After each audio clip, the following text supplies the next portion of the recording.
Hey friends, what's up?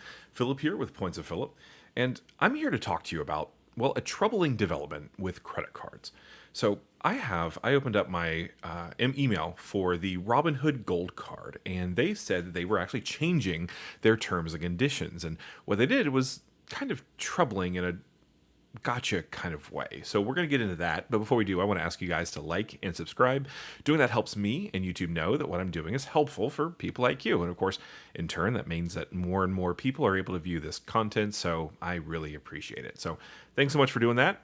Let's learn about what's got me so concerned about the Robinhood Gold Card. So first of all, the Robinhood Gold Card has no annual fee, but you have to pay $50 a year for Robinhood Gold. And so what this does is it gives you certain access to margin and, certain kind of higher interest rates on, balances that you keep in the balance and all sorts of fun things like that.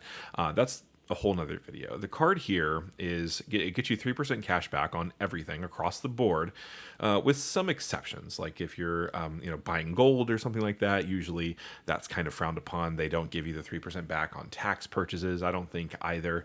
And so there's a number of things, right? But 3% generally across the board. 3%, and it's a Visa signature card, and so that's one of the things that I use for Costco. But that's kind of been the case of the card ever since it was announced last year.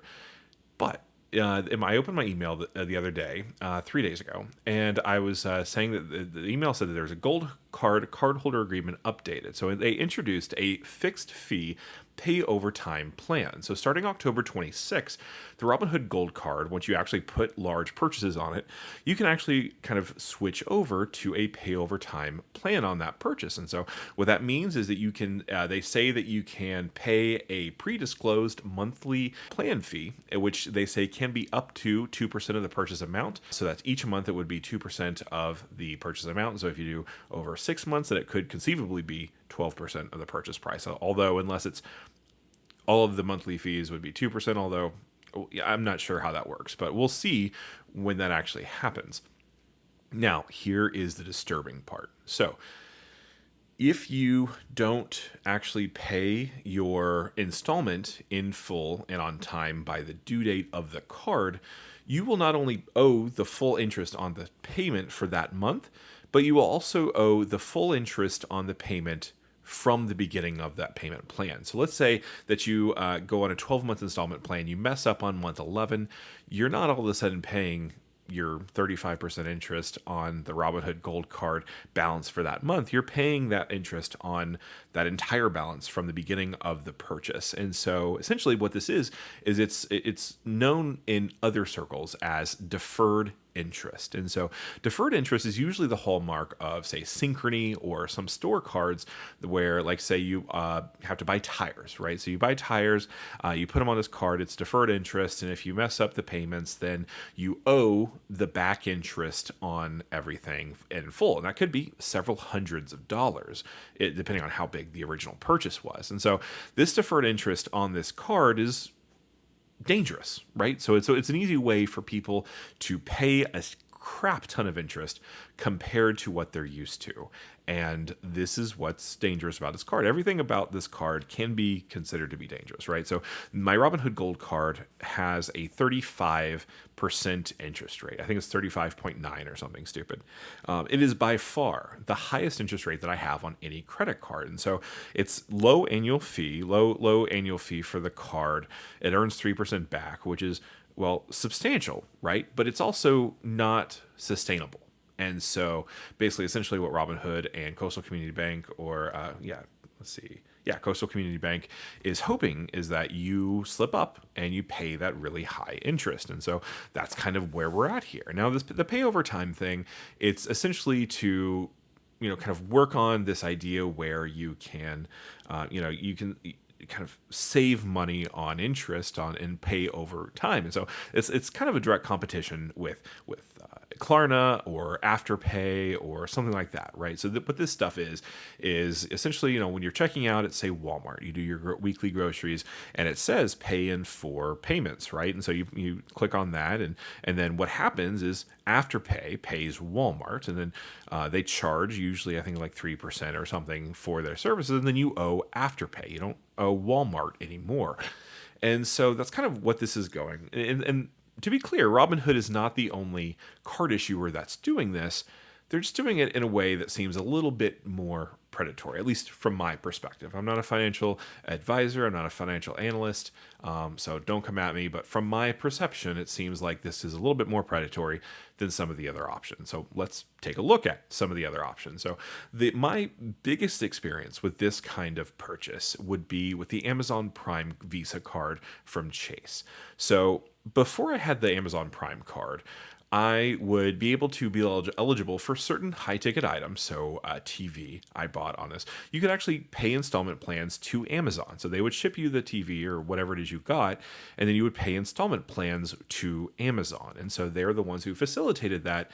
And then when I became actually a cardholder of the Amazon Prime Visa, what they would do is they would charge the payments to my card. And so on Amazon's end, that was covered.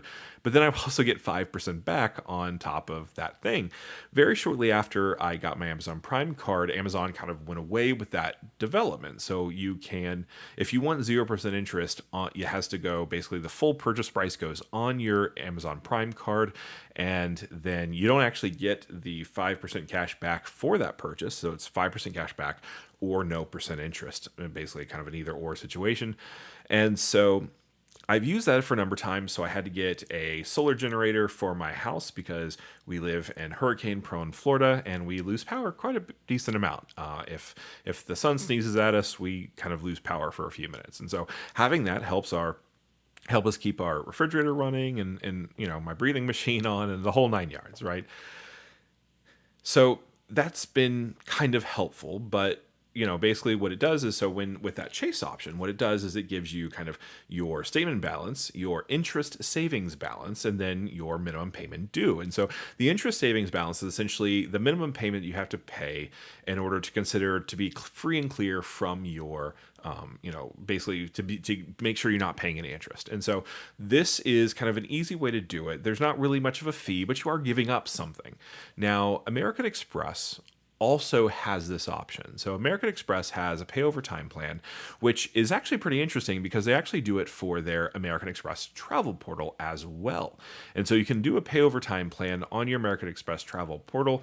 And so if you're doing a wonderful vacation, family vacation, a year out, you can actually put it on a 6 or a 12-month plan and pay it down month after month. And so those fees, those plans come with certain fees, and they tell you what those fees are in advance. So essentially what they do is it pops up a screen. It says, if you select this plan, you will pay $50 a month for 12 months, and then it will be this much. And there's usually a differential between the price if you paid it outright and then the somewhat higher price with the pay over time plan. However, that feels less kind of scammy because, well, it's not really a deferred interest thing. At least it doesn't appear to be a deferred interest thing. And so, those options are kind of like, they're designed to help it make it easier for you to spend more money, which, obviously the credit card companies love to see. But this one with Robinhood, the fact that it comes with deferred interest is concerning because eventually someone's going to lose and someone's going to lose track of something, and it's going to be difficult to actually make sense of where you're supposed to be. And so that can be a problem, right? So the other Chase cards have it. My Southwest card and my Ritz-Carlton card have Chase Pay Over Time available, where like if I put my power bill on it, so my power bill this month was about $320. And so it was like, oh, would you like to put this pay over time? And basically it said, I think it was like a 2% fee or something to set the plan up. And then you just make those payments as kind of, but you still have that amount is partitioned off on your credit limit. And so, another one of the pitfalls of these programs that like it can kind of make it appear that your utilization is a little bit higher, and to be fair, it's accurate, right? It's accurate that you're using that utilization, but if you were, say, just paying Amazon directly, on installment payments for those things, then it would be a little bit different of a situation. And so that's kind of all I wanted to talk about with that. So let me know in the comment section below what you guys think about this whole thing. The high interest rate is what keeps me from using my Robinhood Gold Card more, and the fact that it's only cash back, which is also a problem, right?